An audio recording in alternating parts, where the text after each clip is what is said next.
ഈ ഗേറ്റിനപ്പുറം എന്താണെന്ന് വെച്ചാൽ അതാണ് എൻ്റെ വീട്, എൻ്റെ സ്വർഗരാജ്യം, എൻ്റെ സന്തോഷവും സമാധാനവും ദേഷ്യവും ഒക്കെ നിറഞ്ഞ എൻ്റെ കുഞ്ഞു വീട്.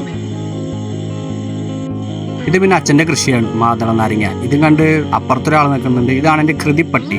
ഇത് പിന്നെ വേൾഡ് കപ്പിൻ്റെ സമയത്ത് കിട്ടിയത്. ഞങ്ങൾ വീട് ആകെ മൊത്തം അർജൻറ്റീനയാണ്. അപ്പോൾ കൃതിപ്പട്ടി എന്നെ കൈകൊട്ടി വിളിക്കും. കാരണം ഞാൻ പുറത്തേക്ക് പോകുന്ന കൃതിപ്പട്ടിക്ക് മനസ്സിലായി. അപ്പോൾ ഒന്നും നോക്കിയില്ല, വേഗം കൃതിപ്പട്ടിയുടെ കയറയച്ചു. ശേഷം കൃതിപ്പട്ടിക്ക് വയറുവേദന, പുല്ല് തിന്നുന്ന കാഴ്ചയാണ്. ഞാൻ ബാക്കിലുള്ള കാഴ്ചകളൊക്കെ ഒന്ന് കാണിച്ചു തരാണ്. ഒരു പാടത്താണ് എൻ്റെ വീട്. കൃതിപ്പട്ടി ഒട്ടും മോശമാക്കുന്നില്ല, നിന്ന് കഴിക്കുകയാണ് പുല്ല്. വയറുവേദനയാണ്. കുറച്ച് നാളെ ചിക്കനും മീനും മാത്രമായിരുന്നു. അപ്പോൾ അത് കാരണം നല്ല വയറുവേദന ഉണ്ടാവും. അപ്പോൾ ഇതിൻ്റെ വീണ്ടും സൈഡ് വ്യൂ ആണ്. തെങ്ങ്, കവുങ്ങ്, മാവ്, വാഴ അങ്ങനെ എല്ലാം തന്നെ ഉണ്ട്. അപ്പോൾ ഇത് ഒരു പ്ലാസ്റ്റിക് ബോട്ടിൽ. നമ്മൾ പ്രകൃതി നൽകുന്നു, പ്രകൃതി നമുക്ക് തന്നെ തിരിച്ചു നൽകുന്നു. എന്താ വ്യൂ അല്ലേ?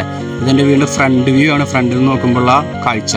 കൃതിപ്പട്ടി ഇപ്പോഴും പുല്ല് തിന്നുകൊണ്ടിരിക്കുകയാണ്. അപ്പോൾ ഇതാണ് കൃതിപ്പട്ടിയുടെ കയർ. ചങ്ങലക്കിട്ട കൃതിപ്പട്ടി പൊട്ടിച്ചു. അപ്പോൾ കൃതിപ്പട്ടിക്ക് അറിയില്ല ഞാൻ അതിനെ വിട്ടിരിക്കുകയാണ്. അപ്പോൾ ഇനി ആരെങ്കിലും ഒരാൾ വന്നു കഴിഞ്ഞാൽ കൃതിപ്പട്ടി അപ്പോൾ ഓടി പോകും അവരെ കടിക്കാനായിട്ട്. അപ്പം ഞാൻ കൃതിപ്പട്ടീനെ ശല്യപ്പെടുത്താനൊന്നും നിൽക്കുന്നില്ല. എന്നാലും കൃതിപ്പട്ടീനെ ഒന്ന് തൊട്ടൊഴിഞ്ഞ് ശേഷം കൃതിപ്പട്ടിയുടെ കയർ വീണ്ടും കയ്യിലെടുത്ത് ഇനി ഞങ്ങൾ വീണ്ടും യാത്രയായി. അപ്പോൾ അറ്റത്ത് പശുവിനെയൊക്കെ കാണാം. ഇത് പശുവല്ല, കുറേ സാധനങ്ങളുണ്ടായിരുന്നു. പശു, ആട് അങ്ങനെ ഉണ്ടായിരുന്നു. അപ്പോൾ സമയം 5 മണിയൊക്കെ ആയതുകൊണ്ട് അതിൻ്റെ ഓണർമാർ വന്നിട്ട് ഞങ്ങൾ വിളിച്ചുണ്ടായി. ഇത് പിന്നെ ഒരു കുഞ്ഞൊരു ചാലാണ്. ഇതിൽ മീനൊക്കെ ഉണ്ട്. ഈ വെള്ളം ഇങ്ങനെ വരുന്നു, ഒക്കെ പാടത്തുനിന്ന് വരുന്ന വെള്ളങ്ങളാണ്. അപ്പോൾ ഈ ചേട്ടൻ പശുവിനെ കഴിക്കാൻ പോകണമാണ് നേരത്തെ കാണിച്ചത്.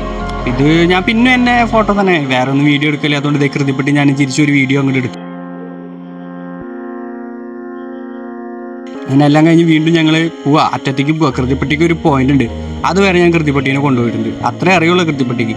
അപ്പോൾ ഓടിച്ചാടി കുണുങ്ങി പോവാണ് കൃതിപ്പട്ടി. ഇത് പിന്നെ ഏതൊരാളുടെയും ആവശ്യമാണല്ലോ, അതുകൊണ്ട് കൃതിപ്പട്ടിയും കാര്യം സാധിച്ചോട്ടെ. ഇത് പാടത്ത് എല്ലായിടത്തും കാണുന്ന ഒരു പൂവാണ്, നല്ല ഭംഗിയുള്ള ഒരു പൂവാണ്. അതുകൊണ്ട് ഞാനിത് ഒരെണ്ണം പൊട്ടിച്ച് ഒരു വീഡിയോ അങ്ങോട്ട് എടുക്കാമെന്ന് വെച്ച് കയ്യിൽ അങ്ങോട്ട് പിടിച്ചു. എന്ത് ഭംഗിയല്ല ആ പൂ കാണാൻ. അതിനും അടിപൊളിയാണ് ബാക്കിയുള്ള സീനറി കാണാനായിട്ട്. വാ, ഇതാണ് പള്ളിവാസൽ. എല്ലാ പാടത്തും കാണുന്ന ഒരു സംഭവമാണ് പള്ളിവാസൽ. ആൾക്കാർ പറയും ഇത് പാടത്തുണ്ടെങ്കിൽ ഇടിവെറ്റൊന്നും വയ്ക്കില്ല, പക്ഷെ ഇതിൻ്റെ അടുത്തൊന്നും ഭയങ്കര ഒരു ശബ്ദം പോകുന്നുണ്ട്.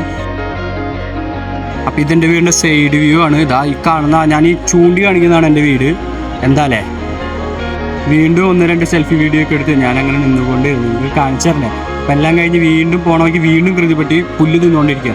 ഇതിനും മാത്രം വയറ് എനിക്ക്. എന്തിനാണ് അവൻ ഇങ്ങനെ പുല്ല് തിന്നുന്നത്? ഇനി നാളെ ഇതൊക്കെ ഛർദ്ദിച്ചിടും. അതൊന്നും നോക്കിയില്ല, കൃതിപ്പട്ടീനെ നല്ല പോലെ കൊഞ്ചിച്ച് കഴിഞ്ഞ് കൈ നോക്കിയപ്പോഴോ മൊത്തം മുടിയാണ് കൃതിപ്പട്ടിയുടെ. ഇനി വീട്ടിൽ പോയി അമ്മ കൈ കണ്ടു കഴിഞ്ഞാൽ എന്തായാലും ചീത്തേക്കും. ശേഷം ഞങ്ങളുടെ പരിപാടിയൊക്കെ കഴിഞ്ഞ് ഞങ്ങൾ നേരെ വീട്ടിലേക്ക് പോകണം. ഓടിച്ചാടിയിട്ടാണ് പോകണം. എന്താ പോണ പോക്ക്? വീടിന് മുമ്പിലെത്തിയോ വീണ്ടും തിന്നു കുറച്ച് പുല്ല്. അത് അറ്റത്ത് നിൽക്കുകയാണ് ജൂലിപ്പട്ടി. അപ്പുറത്തുള്ള കൃതിപ്പട്ടിയുടെ കൂട്ടുകാരിയാണ്. ഇനി വീടെത്തിയപ്പോൾ ഇതാണ് എൻ്റെ ബൈക്ക്. അപ്പോൾ ഇതായിരുന്നു കൃതിപ്പട്ടീനെ ആദ്യം കിട്ടിയ സ്ഥലം. കൃതിപ്പട്ടി അവിടെയൊക്കെ നിന്ന് നോക്കുകയാണ്. അപ്പോൾ ഇതാണ് അച്ഛൻ്റെ കൃഷി. കോവയ്ക്കാന്ന് തോന്നുന്നു കണ്ടിട്ട്, അങ്ങനെ തന്നെ തോന്നുന്നു. അതന്നെ സംഭവം. അപ്പം അത് കഴിഞ്ഞ് അപ്പുറത്തേക്ക് വരുമ്പോൾ തൊട്ടപ്പുറത്ത് മിളക്, ചീനമുളക് കുറേ നട്ടുപിടിപ്പിച്ചിട്ടുണ്ട്. എന്ത് രസമാണല്ലാണ്. ഇതാണ് ആന്തച്ചക്ക. പറയേണ്ട ആവശ്യമില്ല, എല്ലാവർക്കും അറിയാം. അപ്പം പിന്നെ നോക്കുമ്പോൾ കൃതിപ്പട്ടി എന്തും എടുത്ത് തിന്നു. നോക്കുമ്പോൾ ബഡ്സാണ്, തരാൻ പറഞ്ഞ് തരില്ല, എന്നാലും മേടിച്ചു. ഇത് വീട്ടിൽ ബാക്ക് സൈഡിലേക്ക് വന്നപ്പോൾ കുറച്ച് താറാവുണ്ട്. താറാവ് കൂട്ടങ്ങൾ ഇരുന്ന് കളിച്ചുകൊണ്ടിരിക്കുക. പിന്നെ ഒരാളും കൂടി പരിചയപ്പെടുത്തി തരാം. ഇതാണ് റിക്കിപ്പട്ടി. കൂടിന് പുറത്തേക്ക് ഇറങ്ങാൻ മടിയാ, ഒടുക്കത്ത വൃത്തിയാ, കളഞ്ഞിട്ടിതാ വളർത്തി ഞാൻ. ഇത് ഞങ്ങളുടെ കിണറ്റിലെ വെള്ളം, നല്ല ശുദ്ധ ജലം. അതിലൊരു വാഴയുണ്ട്. എന്താല്ലേ? ഇത് പിന്നെ ഞങ്ങൾക്ക് അച്ഛൻ ഇരിക്കാനായിട്ട് ഉണ്ടാക്കിയ ഒരു ഊഞ്ഞാൽ കെട്ടാനാന്ന് പറഞ്ഞത്. പിന്നെ ഞങ്ങൾ ഇതിലേക്ക് ആക്കി. ഇത്രയുള്ള ഇന്നത്തെ വീഡിയോ. അപ്പോൾ വീഡിയോ കാണുന്ന എല്ലാവരും ലൈക്ക് ചെയ്യുക, സബ്സ്ക്രൈബ് ചെയ്യുക. നിങ്ങളുടെ സപ്പോർട്ട് ഉണ്ടാവണം. അപ്പോൾ അടുത്ത വീഡിയോ ആയിട്ട് വരാം. Okay, bye. It's me Sachi.